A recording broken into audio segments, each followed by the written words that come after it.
Hippocrates, who flourished about 420 BC. The so-called Hippocratic Corpus contains some 70 works which date from the time of Hippocrates to about 300 BC. The problem of deciding which of the works, if any, are genuinely by Hippocrates is generally considered insoluble on the basis of the now known evidence. The corpus as a whole was of extraordinary influence during the late Antiquity and Middle Ages, both among the Arabs and in the West. Besides including the remarks quoted above on the importance of experience as a basis for medicine and on the secular character of epilepsy, we skipped over that part, but they used to think epilepsy was possession by gods or demons or something. And it wasn't always believed that you could look at their symptoms and figure anything out. Their symptoms didn't necessarily have anything to do with the demon that had taken hold of them, you know. One treatise, in listing foods for dietary purposes, sets forth a very rudimentary classification of plants and animals. We find in another treatise on nutriment of about 400 BC one of the earliest references in medical literature to the pulse as a diagnostic sign, as well as the beginnings of the distinction made in antiquity between the arteries and the veins. It talks at one point about they believed the veins had blood in them and the arteries did not, or pardon me, the arteries had blood, the veins did not, and when you cut the skin, the vacuum created by spirit escaping from the skin allowed blood to seep into the veins out of the arteries. The veins were described as things that held the spirit, or a thing like the spirit. In certain of the treatises we find the development of the doctrines of humors, or body fluids, that later became so widespread. The humoral doctrine is epitomized in the work, quote, On the Nature of Man. Now, I'm going to read you this because I've run across the doctrine of humors so many times. There's 4 basic fluids in the body. At some time or another, they even corresponded to earth, air, fire, and water. The body of a man has in itself blood, phlegm, yellow bile, and black bile. Those are the items. Blood, phlegm, yellow bile, black bile. Now, if these are in balance, you're okay. If they're out of balance, you're screwed. You've got to do something to get them back in balance. You can let some blood out, or you can get some phlegm out, or get some bile out by purgatives, laxatives. Continuing the quote, and through these he feels pain or enjoys health. Now, he enjoys the most perfect health when these elements are duly proportioned to one another in respect of compounding, power, and bulk, and when they are perfectly mingled. Pain is felt when one of these elements is in defect or excess. That's from the Loeb Classical Library translations of W.H.S. Jones, Hippocrates, Volume 4, page 11. I just want to make a quick note. There's a new thing that you put the little footnotes and stuff go not at the bottom of the page, but at the end of the chapter. I am against that. They're at the bottom of the page, if I please, and I find a couple of really good books like this one here, where it puts the note right there with the quote. You don't have to go to the bottom of the page. And then perhaps they're even compiled at the end of the chapter. But here it has it in the footnote at the bottom of the page, and there with the quote. And then a compilation at the end of the chapter would be as easy as pie. But they are pushing it further and further out, so it's just little numbers, hundreds of little numbers. Footnote, footnote, footnote, footnote, footnote. And you have to keep going to the back of the chapter. Again, I'm against it. Anyway, with a pathology based on excess or defect of body fluids or some similar disharmony, Hippocratic therapeutics concerned itself with the restoration of the normal proportion or mixture of fluids, or the general harmony of the body. And even though nature tended itself to restore the balance, the physician actively aided by the use of purgatives, fomentations and baths, barley waters and wines, and by bleeding or venesection, could restore the humors to proper balance.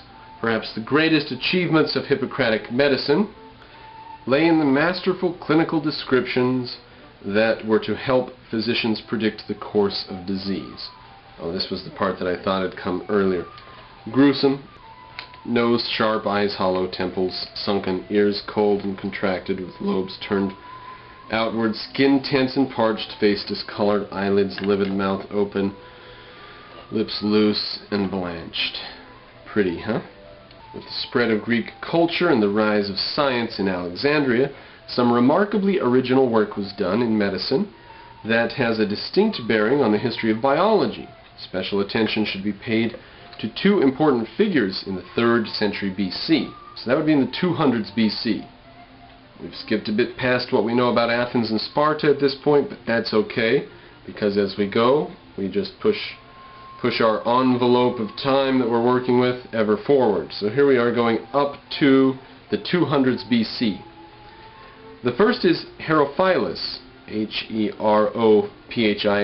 who made anatomical descriptions that were in all probability a considerable advance over previous ones. That he was able to dissect human cadavers seems likely. At any rate, we are told that he left detailed descriptions of the various systems: the nervous system, vascular, digestive, and the osseous? O-S-S-E-O-U-S-S? I've never even heard of that. Particularly noteworthy was his description of the brain, in which the cerebrum was distinguished from the cerebellum. Herophilus discovered and named the duodenum, the first part of the small intestines. He distinguished the arteries from the veins, but showed that the former do have some amount of blood in them, contrary to contemporary opinion which classified the arterial system as a carrier of spirit alone. His junior contemporary, Erystratus, continued the work of Herophilus in anatomy and physiology. He described correctly the action of the epiglottis in preventing entrance of food and drink into the windpipe during swallowing. It is said that he rejected all but mechanical explanations in describing physiological functions. Everything's mechanical, he says. Thus he thought of food as being ground up in the belly during digestion. Even his explanation of the blood system, which was a distinct forerunner of the influential explanation of Galen, was formulated in mechanical terms. Now then we skip a bit. Talking about other Alexandrians, there were two chief sects that arose. Just groups of people who had beliefs. The first sect, now there were a lot of other sects, but two of them are noted here. The first sect was the dogmatists, who, as Celsus tells us, and he details this more in chapter 8, we're in chapter 4 right here. Celsus is C-E-L-S-U-S. The dogmatists professed a reasoned theory of medicine. This group propounds as requisites, first, a knowledge of hidden causes involving diseases, and next, of evident causes. End quote. Naturally, they admit the evidence of experience, for example, in discussing the disease of internal parts, where it becomes necessary to lay open the bodies of the dead and to scrutinize their viscera and intestines. They hold that Herophilus and Erystratus did this in the best way by far when they laid open men whilst alive. Criminals received out of prison from the kings, and whilst these were still breathing, observed parts which beforehand nature had concealed. Their position, color, shape, size, arrangement, hardness, softness, smoothness, relation, process, and depression of each, and whether any part is inserted into or received into another. The second important sect was that established at Alexandria, and that was that of the empirici, or the empiricists. They accepted evident causes, but, according to Celsus, quote, they contend that inquiry about obscure causes and natural actions is superfluous, because nature is not to be comprehended. If any of you know my video on the atomic war of the 1800s, they hadn't shaken that off. The Academy of France hadn't shaken that off. 2,200 some years later. They object to simple